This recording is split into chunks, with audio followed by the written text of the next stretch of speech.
Samahan niyo nga kami ni Mama mag-camping sa Camp Ragsak. Pero bago dyan, ako nga pala si Mark and welcome to my King channel. Bandang 4 PM na nga kami, nag-ready ni Mama. Naligo na nga ako at pagkatapos nag-igib para kay Mama at naligo na din siya. Habang naligo siya ay nagtututbrush na nga ako at nag-ahit na din. Tamang-tama nga at nagbigay din ang kapitbahay ng meriendang baunin. Shoutout kay Ate MG, salamat. Ayan nga at na-ready ko na din ang mga dadalhin namin kasama ang ngiti ni Mama.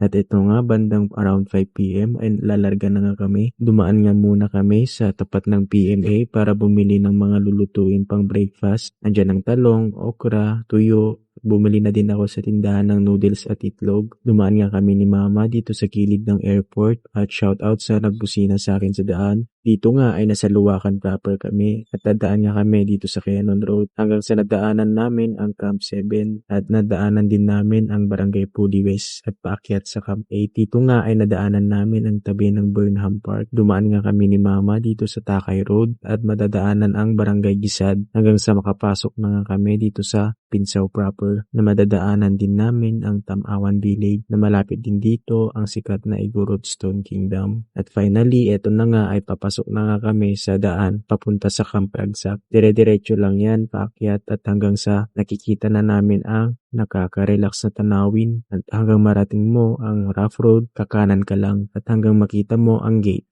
Pumasok na nga kami at may mga nauna nang nag-set up ng kanilang tent. Nag-as nga ako sa Camp Master kung saan nga kami banda purpesto. Follow for part 2.